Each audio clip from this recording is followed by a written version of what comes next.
Hello friends and enemies, welcome to, or back to, Happy for Now. It's me, Isabel, here with a Romancelandia Mini. I honestly hadn't planned, like this thing happened, and I was like, crap, we're doing this. So I moved my schedule around a little bit for y'all, and was kind of loosely planning on not having to do much for Romancelandia.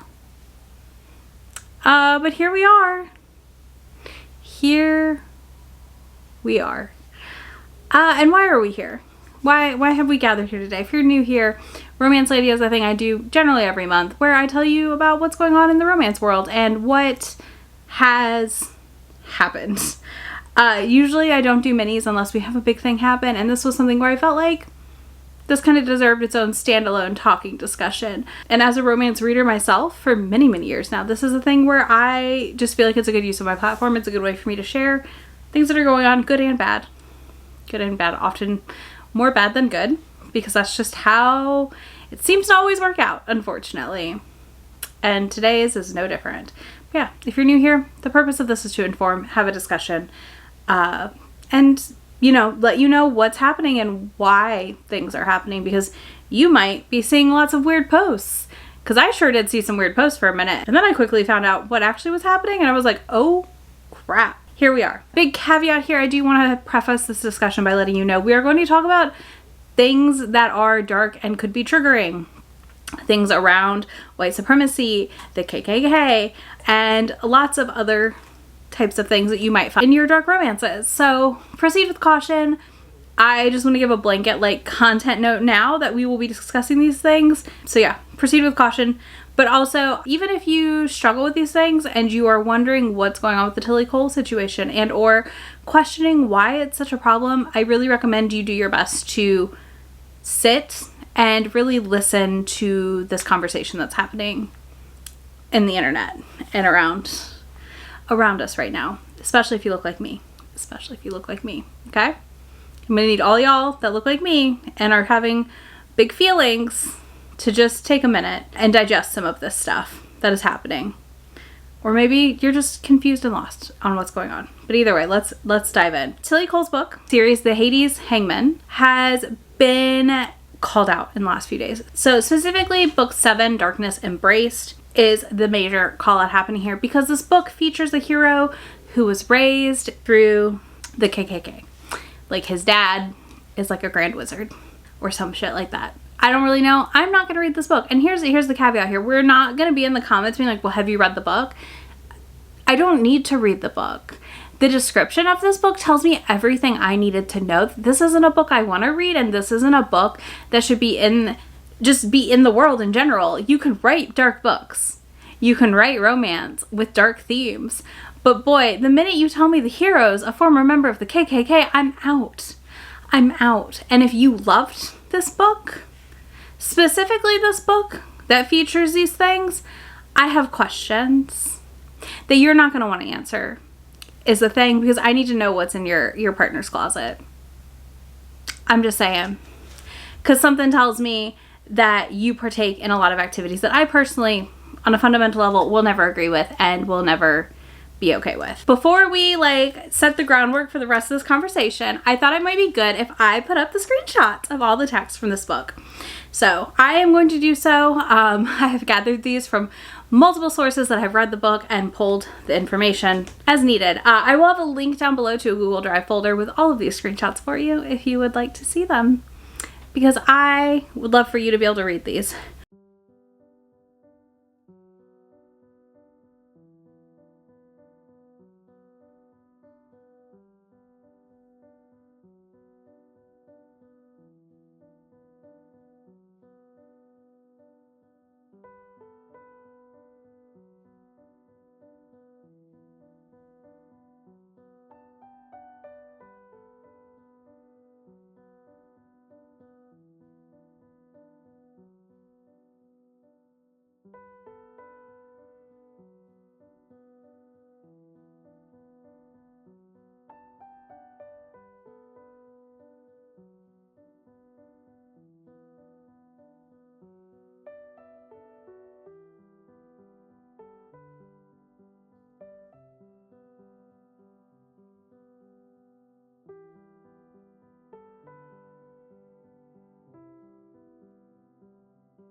So those are all the texts. Hopefully you paused and read a lot of these. They are disturbing, to say the least, in my opinion, and alarming.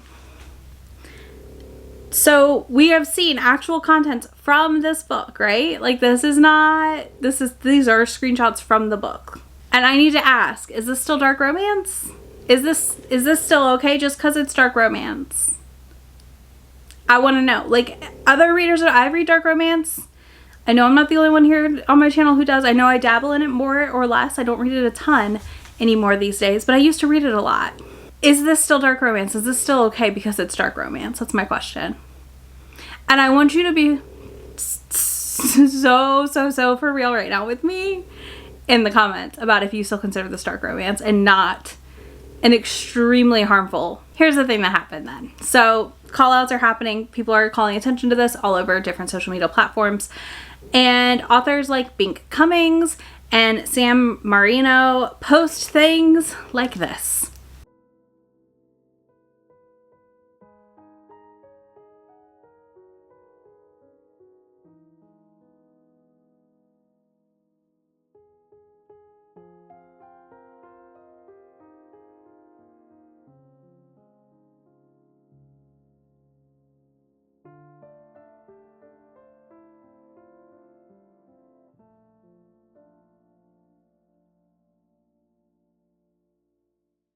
So both of these authors basically said, get out if you can't handle dark romance. If you can't handle dark romance, don't read it, blah, blah, blah. It's all fine because it's dark romance. And I have a problem with this. And this is why I'm doing this. I'm part of the romance community. And that is why I'm calling this out yet again, as I have done many other times in other books.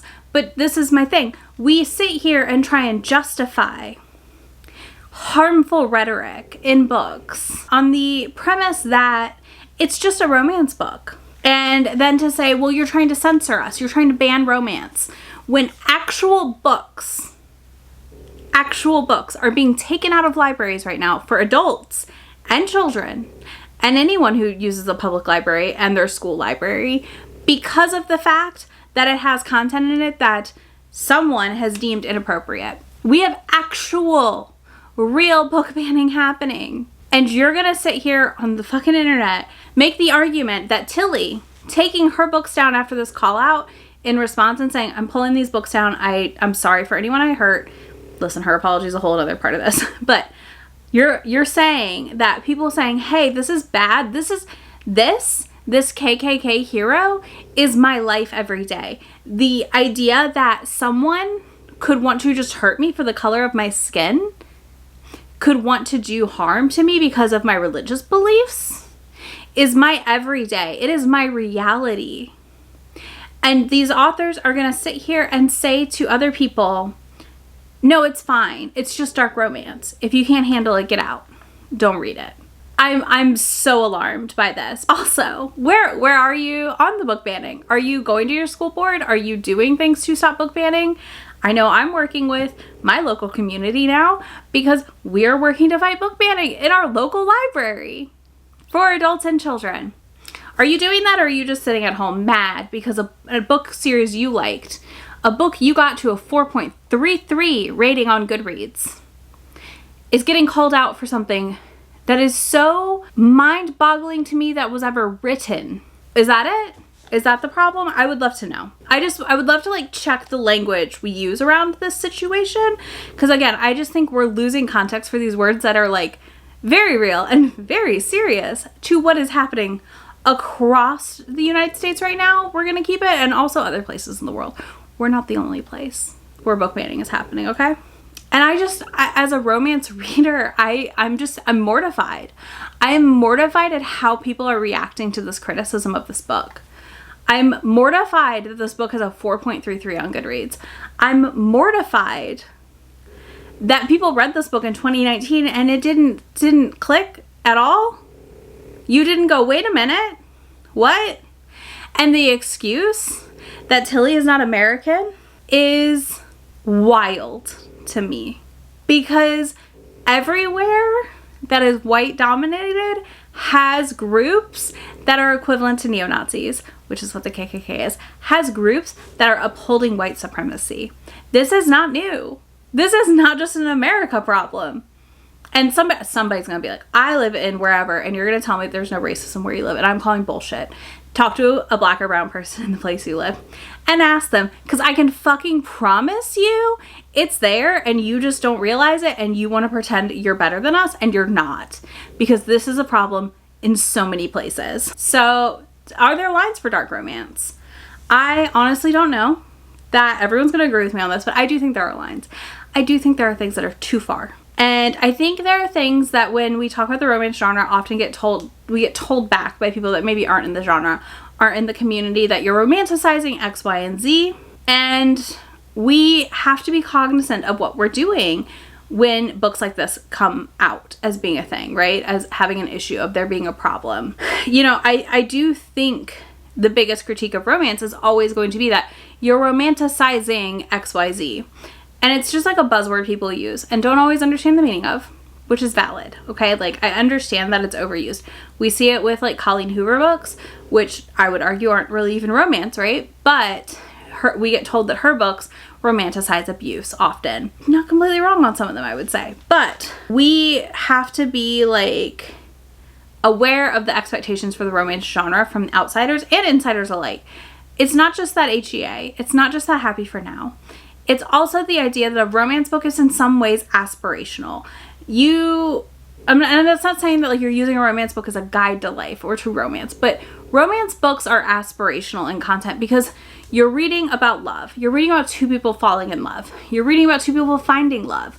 That is an aspiration. That is a goal people have. So when people say you're romanticizing XYZ in a romance book, I feel like that's why. And it makes sense in my brain as to why we get there. And is a book that features a hero who was raised to be the heir of the KKK and wherever he lives. I think it's Texas.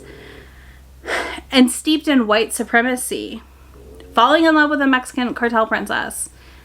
Is that not romanticizing the idea that I can fix him with love? I can fix his extremely harmful and racist beliefs with love? Is that not romanticizing the idea of the KKK not being a terrorist organization? Is being turned on by his like tattoos that are racist not romanticizing the situation here? In my opinion, 100% this book would be romanticizing those things. This book is making these things aspirational in a way that's really harmful and dangerous. And I am just appalled because I keep seeing, at least everywhere I look on all the videos I've watched and all the things, people in the comments talking about how much research Tillie Cole does. Does she though? Because how did we get here? How did we get here if she does so much research? I am confused how we got here if she is doing all this research, because I don't know how we got here. What I know of the Hades Hangman series, I don't know how we got here to this hero.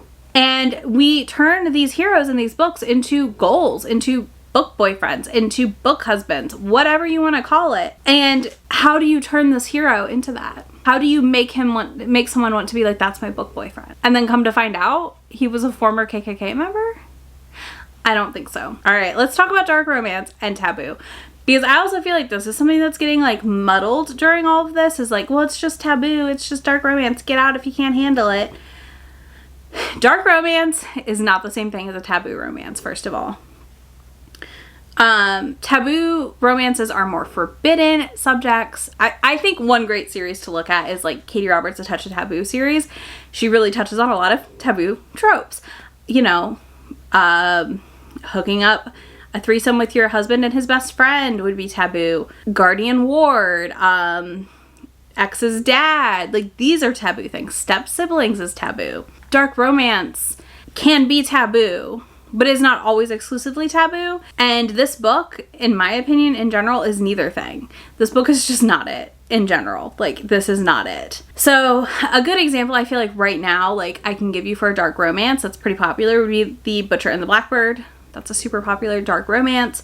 Features, I think they're both serial killers, or one of them is. Either way, it's definitely a serial killer weird romance. It has a lot of gore. It has cannibalism, which could be taboo also, but you know what I'm saying? Like, it has really dark themes. but it's still telling you a love story. And then like you have like Katie Roberts' Touch of Taboo series, or Claire Kent writes a lot of taboo books. So you kind of have crossover, but it's not all the same thing. So I just think you also need to keep that in mind here with the differences. And taboo isn't always just romance. You can have taboo in other genres, just like you can have like romantic horror, but it may not be a romance. Like it might not have that HEA. It might be like a love story horror situation, right? So I think that's important here, because to me this book isn't even a love story, let's be honest. This book is just horrific at the end of the day. So some other things to touch on before we move on here is the organizers of RARE, the book events overseas, called out the situation and told people to report anyone talking about this. So that's great. That's a good time. But basically told people to report anyone critiquing this book. And as well as other members in Tillie's like fan groups, we're telling people to report videos to get them taken down about this book, because we just don't understand what dark romance is. And I will remind you, I just talked about the definition that I would say applies to dark romance versus taboo, because I think we have to differentiate those a little bit. Again, I think we lump them together too much. But so they're out here reporting. A lot of the Black and brown creators who called out this issue have read the book. It's a wild time. I still am just so blown away by all of this. Anyways, yeah, so they did that. Tillie has pulled the books down. Last I checked, I think the Audibles were still available potentially, but I imagine those take a little bit to come down. But she's pulled the ebooks down and has told everyone to stop reporting people for calling out the issues in her books. She's given a pretty blanket apology. I'll throw it up right here for you. Social media break incoming. Textbook apology here. I will not be reading Tillie Cole anytime now. I'm good. I had wanted to try the Hades Hangman series, but now I'm just good. Like I'm just flat out good. So that's my stance on this. And then I want to leave you, just figure we leave that off here. I will follow up if more develops, but I think this was just something worthy of a spin-off video in its entirety. And I'm going to quote a TikToker I saw that I will link down below for you as well. I'm going to link to some other people who did amazing videos on this and kind of help me form more of my thoughts on this situation, expressing it eloquently, we'll say, as eloquently as I could. Your fiction is some people's nonfiction. And I think this is why we need to keep that in mind when a book has a hero that was a former KKK member, and other neo-Nazi groups exist and are thriving in some ways today. And they're taking heinous actions against Black and brown people and people they don't agree with. No matter, like, and that it's no matter where you live in the world, these groups exist and they are out here being so hateful and harmful. And I don't think we can say this is not okay in the real world, or this doesn't exist in the real world, because that's a lie. And then sit here and elevate this book and act like Tillie did no wrong, because Tillie did do a wrong. Even if that wrong is not discovered until years later, it's still a wrong. And you can't put it to a 4.33 whatever on Goodreads as a rating and sit here and say it's all fine because it's dark romance. Because again, you're painting the entire genre in such a bad light. And it's, again, it's a subgenre of romance I feel like is fighting tooth and nail sometimes just to not get shit all over. Because dark romance often features a lot of things that help people heal from trauma, that help people process trauma, that people just enjoy reading. There's nothing wrong with you if you like dark romance. I love a dark romance, you know, they're fun. But that doesn't mean that that book has to feature things that are truly some people's reality, such as this, such as the amount of hate crimes that are committed. So if you sat through this whole video, I feel like it was kind of rambly, but that's fine. We're here. I'm still just so blown away by all of this being a thing and the reaction people have had. So I would like to know, if you're still watching, if you're hanging out still, did you read this book previously? Did you notice these things? Did you understand why they were wrong? If you did watch this, I doubt, I'm assuming anyone here still is not someone who disagrees with the things I'm saying here and who probably never has read the book. But I would love to know if somebody has read the book in the comments. Like, did you have feelings when you read it? Did you notice that this is kind of questionable? I just would be curious, because most of the reviews are older that I've read, and then anyone who's like seen the news has like covered it. And then if you didn't like, if you did read the book and you didn't have issues, I think you should really try and reflect some on that and really go listen to a lot of the Black and brown creators who are talking about this book and why it's a problem. If neither of those things apply to you and you're feeling like, wow, how did this happen? Let me know in the comments how you're feeling. All that stuff. Because I know I'm still just kind of in shock a little bit that this book was ever like published. Like, this is a self-published book, by the way, so don't be like, who published it? She published it. It's self-published. But just, you know, let's discuss a little. You know, I would like to know how other people are reacting to this news. How do you know, is Tillie Cole off your TBR? Did you love a Tillie Cole book and now you're like, I can't do this anymore? Like, where are you feeling in all of this? And last but not least, if you don't want to do either of those things and you just want to let me know you made it this far, you can leave a broken heart emoji in the comments, because I am just, I don't know. This isn't, sometimes these conversations are so cyclical in Romancelandia that I have moments where I'm like, how are we still here? And then there are beautiful moments in which I see people come together and do really amazing things, and I'm like, I love our little community. But then I'm like, how did this book happen in 2019 and only just now in 2023 be like, hey y'all, this is not okay. Anyways, let me know in the comments. Any of that in the comments. I'll have links to those TikTokers I mentioned below, as well as links to be my friend anywhere on the internet, and I will talk to y'all in just a few days. Bye.